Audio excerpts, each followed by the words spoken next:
The fight in the mosh pit was escalating beyond what normal concert security could handle. But Marcus Thompson moved through the crowd with tactical efficiency that shocked everyone watching, using non-lethal control techniques that revealed he wasn't just concert security. He was a former military police officer whose crowd control training had been tested in the world's most dangerous situations. The Riverside Arena was electric.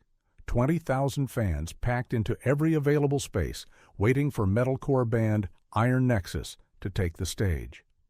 The energy was palpable, that specific combination of excitement, anticipation, and barely controlled chaos that made live music events both exhilarating and potentially dangerous.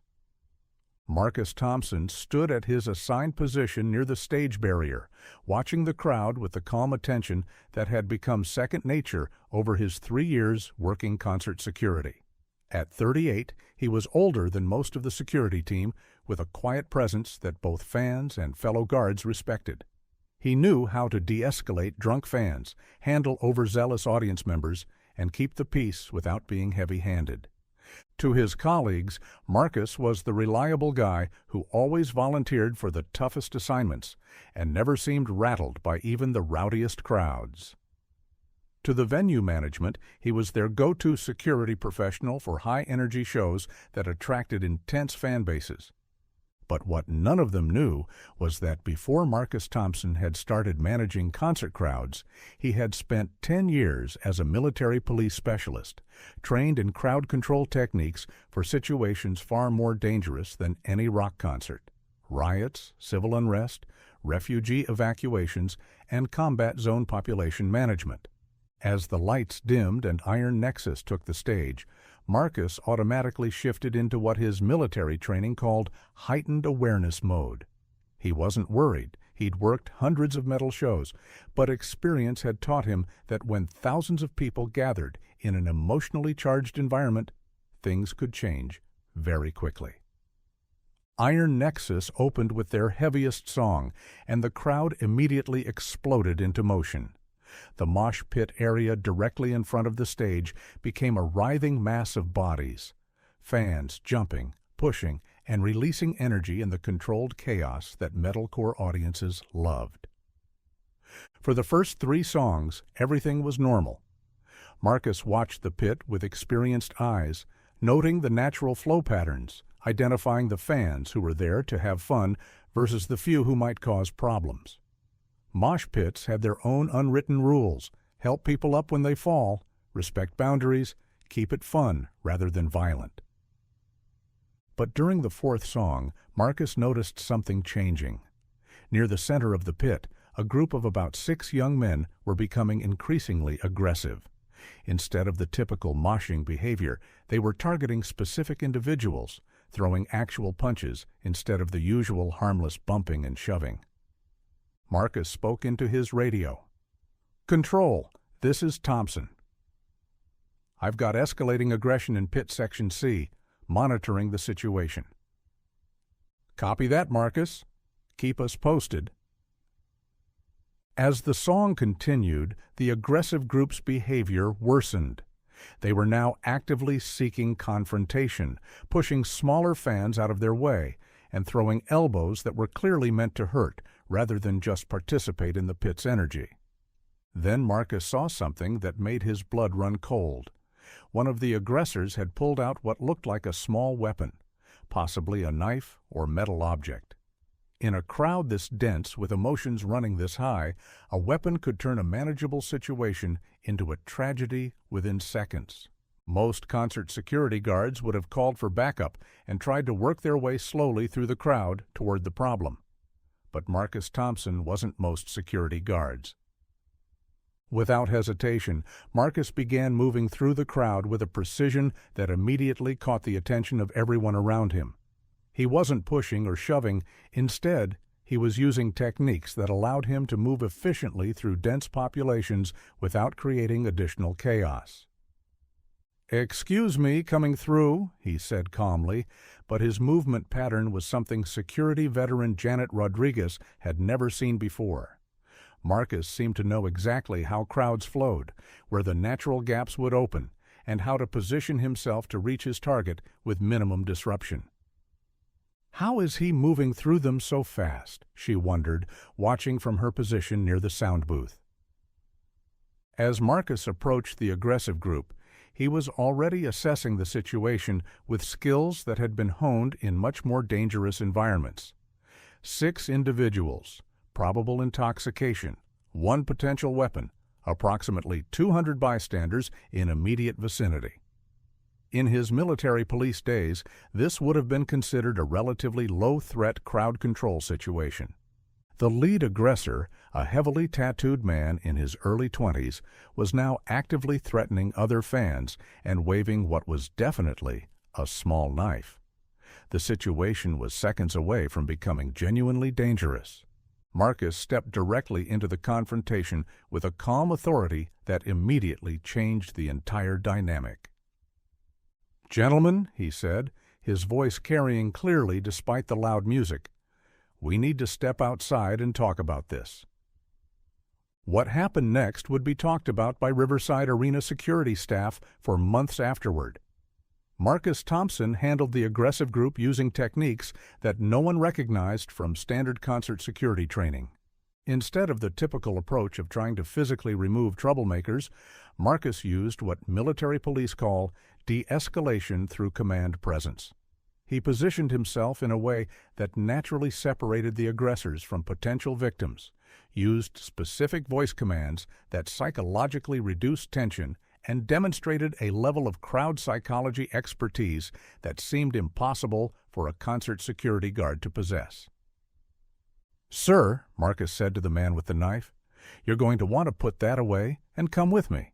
No one gets in trouble, no one gets hurt, but this ends now." There was something in Marcus's tone, not threatening, not aggressive, but absolutely certain, that made the entire group pause. Security guard Mike Patterson, who had been trying to reach the situation from another angle, stopped to watch what he later described as the most professional crowd control I've ever seen. The man with the knife looked at Marcus and seemed to realize he was facing someone with serious training. "Who the hell are you?" "Someone who's very good at handling situations like this," Marcus replied calmly. "Let's walk." Within 2 minutes, Marcus had escorted all 6 troublemakers out of the crowd and toward the exit without a single punch being thrown, without disrupting the concert, and without creating the kind of scene that could have triggered panic in the surrounding crowd.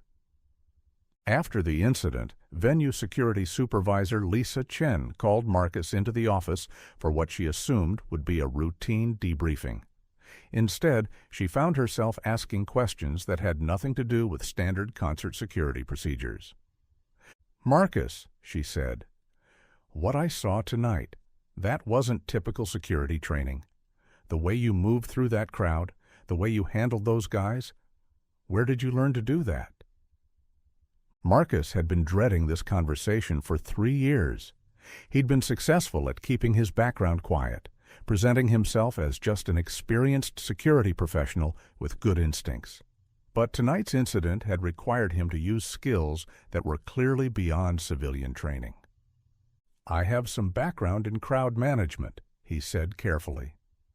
"Some background?" Lisa pressed. "Marcus, I've been in venue security for 15 years. I've worked with former bouncers, ex-police officers, retired military. What you did tonight was something else entirely. That was advanced crowd psychology and tactical intervention." Marcus looked at the incident report he was supposed to fill out. 6 individuals escorted from venue for disruptive behavior, no injuries, no arrests required. And realized that his quiet career at Riverside Arena was about to get much more complicated. "I used to be a military police specialist," he said finally. "Crowd control was part of my job." Lisa's eyebrows rose. "Military police? Like actual military crowd control?" 10 years, Marcus confirmed. "Riot control, civil unrest management, population control in combat zones. I've handled crowds a lot more dangerous than metalcore fans." As Marcus explained his background, Lisa began to understand why their most reliable security guard had always seemed unusually skilled at managing difficult situations. The military police, she learned, were specialists in exactly the kind of crowd psychology and nonviolent control techniques that made venue security most effective. "Crowd control in combat zones?" she asked. "What does that even mean?" Marcus thought about how to explain a decade of experiences that most people couldn't imagine.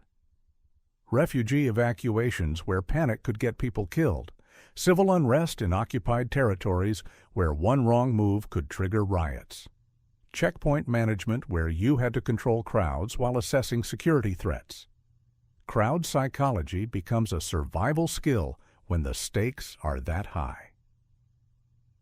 The techniques Marcus had used that night, reading crowd dynamics, identifying natural flow patterns, using positioning and voice commands to influence group behavior, weren't concert security strategies.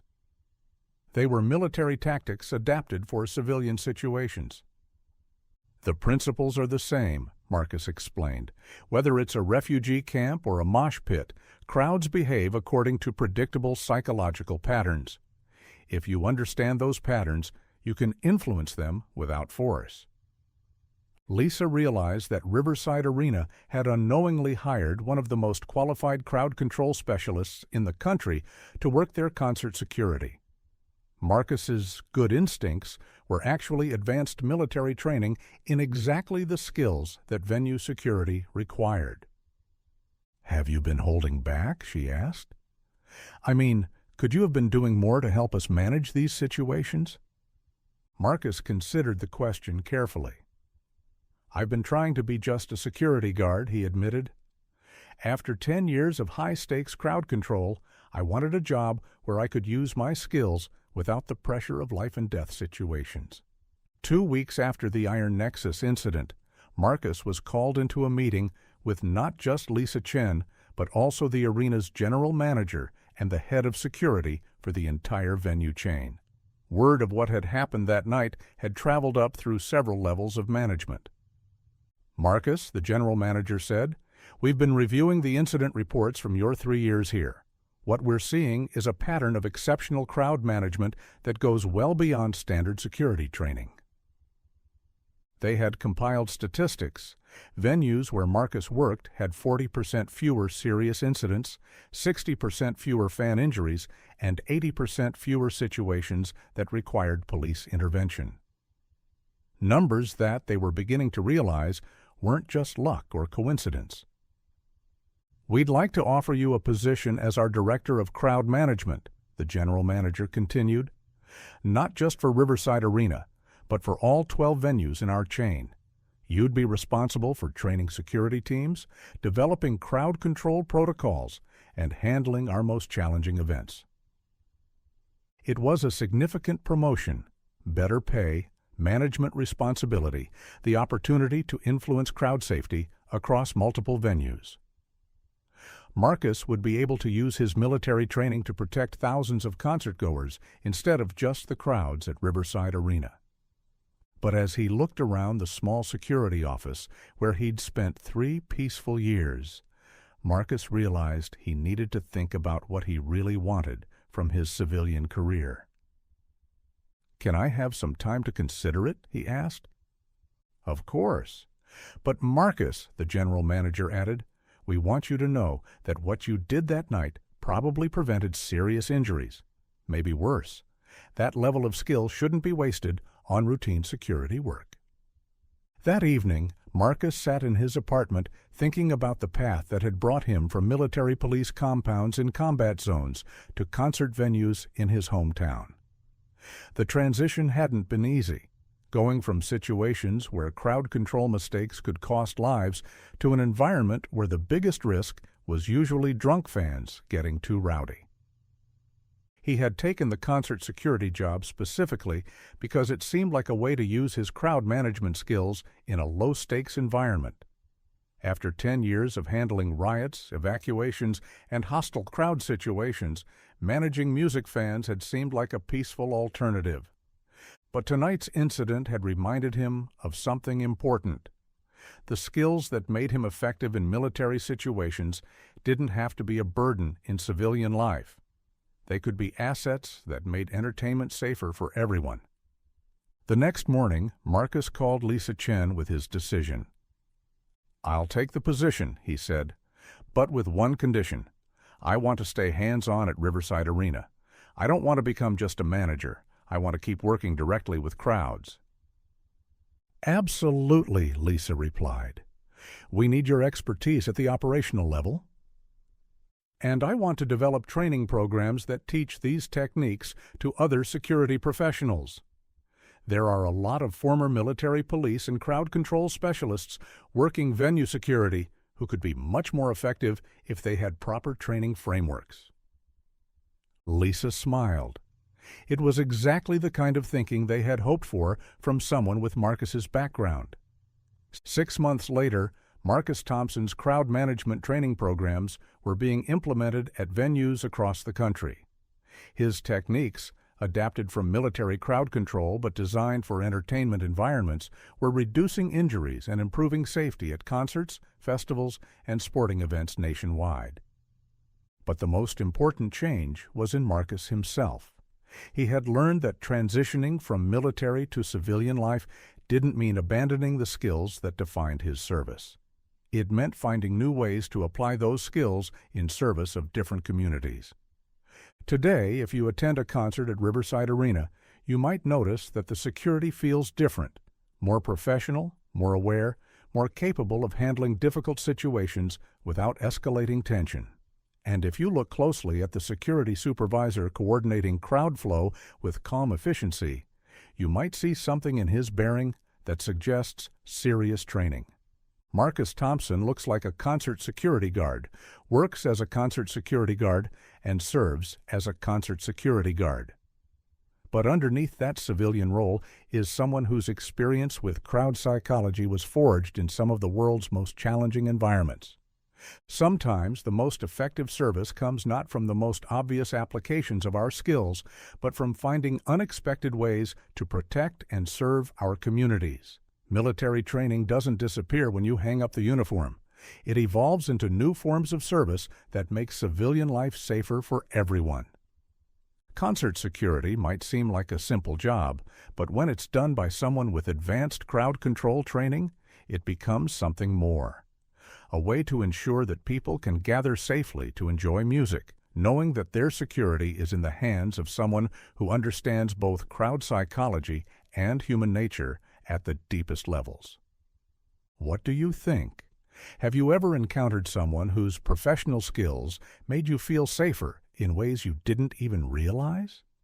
Someone whose background in high-stakes situations translated into exceptional civilian service?